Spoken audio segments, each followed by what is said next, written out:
아이 씨바브라더. 쉽게 말해서 남자들 입장에서는 갑자기 길에 가다가 지뢰를 밟은 것도 아니고 맞잖아. 이거 뭐 지뢰 찾기야? 오늘의 주제는 뭐야? 오늘은 이제 익명 출산제에 대해서 할 건데 최근에 이것 때문에 좀 말이 많고 시끄러웠지.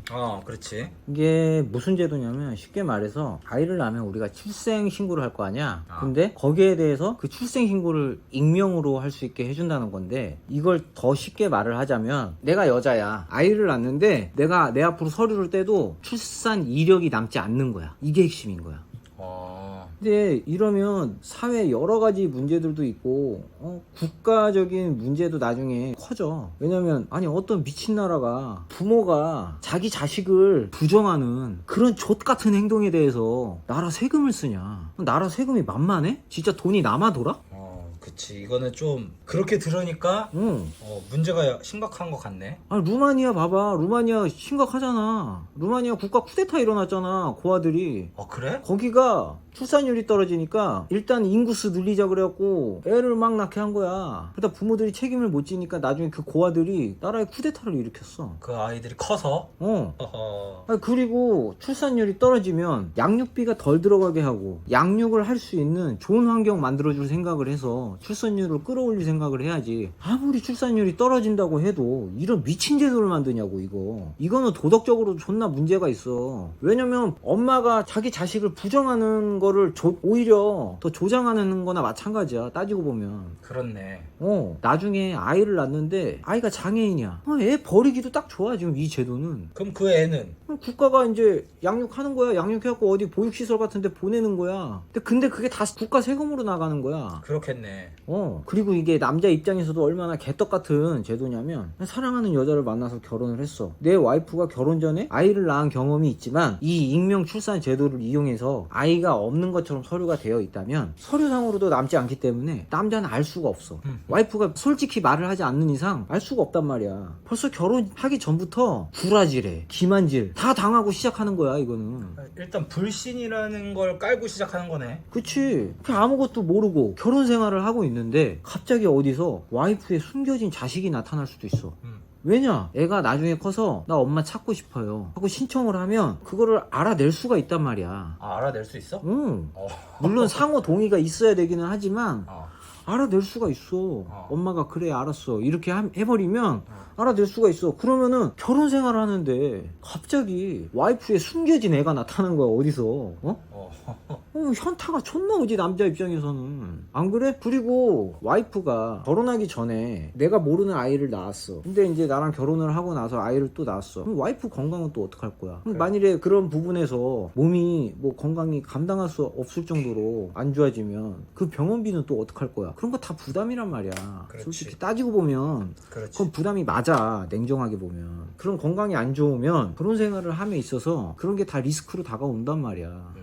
엄마 입장에서 또 자식 새끼가 내가 결혼하기 전에 몰래 요 익명 출산제로 출산했던 자식이라도 어디서 자식 새끼가 또 나타나면 아무래도 또 챙겨주고 싶은 마음이 생길 수도 있단 말이야. 그렇지. 어떤 모성애가 생길 수도 있다고 하니까. 그치. 그렇게 되면 그런 부분에서 가정생활에 영향을 끼치지 않는다는 보장이 있어? 없지 그거는. 없잖아. 그러면 아니 남자 입장에서는 결혼을 해서 아이를 낳고 가정을 위해서 헌신하고 노력하면서 열심히 살았어. 물론 여자가 안 그랬다는 건 아니야. 근데 갑자기 와이프의 숨겨진 자식이 있다? 맨정신으로 가정생활 할 수 있겠어? 쉽지 않지. 아니 나 같으면 벌써 바로 이혼이야 그 자리에서. 아니 뭐라고? 내 자식이 아닌 다른 사람의 자식을 너가 벌써 출산한 그런 과거의 경력이 있다고? 알았어 이혼이야. 이거는 묻지도 따지지도 않고 그 자리에서 바로 이혼이야. 근데 나 같은 성격이 아니더라도 과연 남자들이 얼마나 현타가 오고 얼마나 배신감을 느끼겠어. 맞잖아. 결혼하기 전부터 사기 당하고 시작한 건데. 그렇지. 이제 뭐 결혼하기 전에 다른 남자를 만나서 어떤 과거를 가졌는지까지는 어느 정도 이제 이해하는 수준이잖아 사실. 그치. 사회가.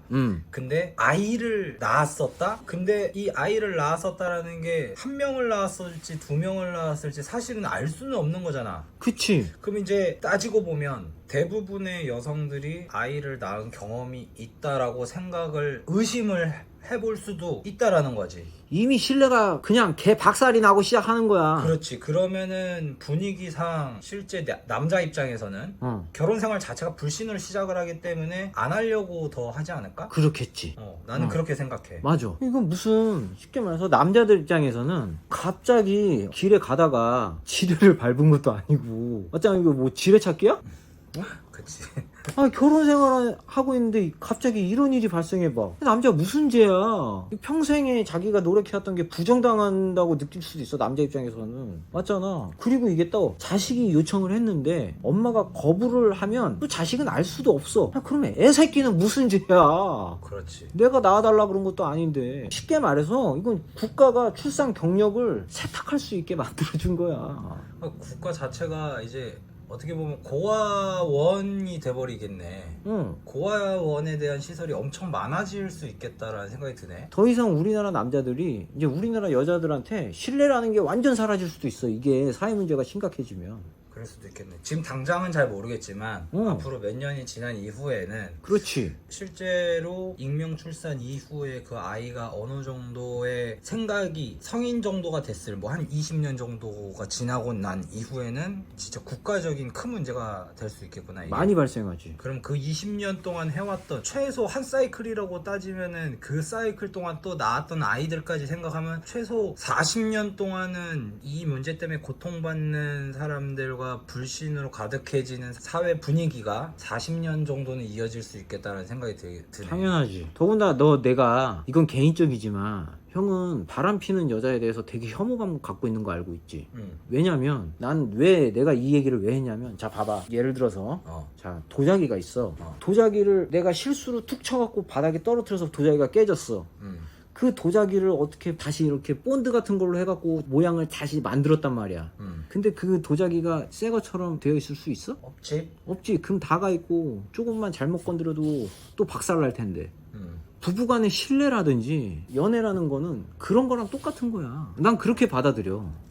믿음이 더 이상 생길 수가 없어. 이거는 오히려 남자가 따지고 보면 위자료 청구 소송을 해야 될 수준인데 제도로 만들어버리면 이거는 나중에 뭐 손도 못 쓰는 거야. 빼도 박도 못 하는 거야. 남자 입장에선 쉽게 말해서 폭탄 하나 껴안는 거나 마찬가지야. 너무 가혹한 제도야, 이런 제도는 남자들한테. 너무 불쌍하지 않아, 남자들이? 자꾸 이런 제도를 존나 만들고 면죄부를 여자들한테 주려고 하고 이러니까 남자들이 결혼을 안 하려고 하거나 해도 어차피 그런데 국제결혼하고 말지. 자꾸 요즘 분위기가 그렇게 흘러가는 거야. 지금 국제결혼 엄청 많이 해. 실제로 젊은 남자들은 이미 분위기가 한국 애들 못 믿겠어, 나 차라리 국제결혼 할래, 이런 분위기로 가고 있어. 한류 이런 영향 때문에. 또 외국 나가면 한국 남자들 인기가 존나 많아, 말도 안 되게. 실제로 우리나라 사람들이 피부로 못 느낄 뿐이지 막상 가보면 이게 느껴진다니까. 나는 갔다 와봐서 알잖아. 나도 이제 드는 생각이, 연인을 만나서 결혼을 생각할 정도로 사랑을 하고 연애를 했어. 근데 알고 봤더니 아이가 있네, 돌싱이었네. 그러면은 그때는 이걸 감당할 것인가 말 것인가에 대한 그 주체라든지 책임은 내가 지는 거잖아. 맞아. 근데 지금 익명 출산제라는 것 자체는 뭐 어찌됐든 내가 연인으로 만났던 사람이 돌싱인지 아닌지 전혀 알 수가 없는 상태에서 판단하는 그 주체나 책임도 나한테 없어. 맞아. 근데 나는 모르고 그냥 결혼을 했다든지 결혼하고 나서 아이를 이제 우리가 낳아서 키우는데 갑자기 그런 일이 생겼다 그러면은 정말 현타가 세게 올 것 같아. 그런 생각이 드네. 난 내 집에 있는 가전제품 다 박살날 것 같아. 일단 그 자리에서 진짜 분노가 감당이 안 될 것 같아. 그리고 이게 또 한편으로 나중에 엄마라는 사람이 늙어서 자식한테 부양을 주장하잖아? 우리나라의 법상 자식은 울며 겨자 먹기로 부양을 해야 되는 게 우리나라의 법이야. 엄마를 나중에 찾았어. 아니, 찾지 않고 엄마가 나중에 내 자식이었어, 너 부양해, 이런 부양해야 되는 게 법이라고. 그러니까 그 아이가 엄마를 찾은 게 아니고 엄마가 이 아이를 찾았어. 그 상태에서 그 아이한테 자기를 양육해달라고 한다. 진짜. 야. 쉽게 말해서 SCV 뽑아내는 거야, 여자 입장에서는. 그렇지. 이거는 정말 말도 안 되는 제도인 것 같아. 이런 것들이 충돌을 한단 말이야. 싫어도 부양을 해야 돼. 나중에 그 자식이 또 가정을 못 이루고 자식도 없고 와이프도 없는 상태에서 죽잖아? 그 재산은 또 그 엄마한테 또 가요. 우리나라의 법이 그래. 진짜 문제가 있는 제도네.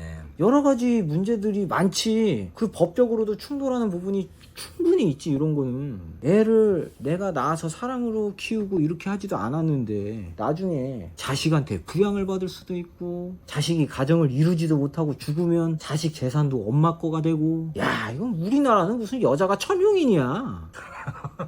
아니 맞잖아. 그러네. 무슨 빅맘인가? 빅맘은 그래도 자식 책임지잖아. 아, 그치. 야, 남자들은 그냥 존나 호구야. 나라도 지켜, 가정도 지켜, 사랑해서 결혼을 했는데 나중에 알고 봤더니 내 와이프가 너의 애새끼 출산도 했어. 야, 그러면 나는 현타 존나 빡세게 올 것 같은데. 그러네. 그래서 이런 미친 법을 만든 새끼는 그냥 공개를 해갖고 욕 존나 박아도 된다고 봐. 나는 솔직히 그 이상으로 가야 될 것 같은데. 이런 미친 법을 만든 새끼는 그냥 공개를 해버려갖고, 물론 찾아보니까 있더라고. 한 3명 정도가 뜨더라고. 이거는 존나 욕박아도 돼 진짜. 그리고 그 제도가 실효되지 않도록 빨리 막아야겠지. 이게 국회의원 남자 새끼 한 새끼랑 여자 새끼 두 새끼야. 또 그쪽 여성 쪽도 단체하고 해갖고 했나? 아이 뭐 그럴 가망성이 거의 뭐 160% 아니야 이 정도면? 일단은 그러니까 사실 확인은 필요한 부분이긴 한데 진짜 문제가 있는 제도인 것 같아 이건. 나는 어쨌든 이거는 진짜 큰일 날 것 같아 이대로 가다가는. 그래서 오늘은 여기까지.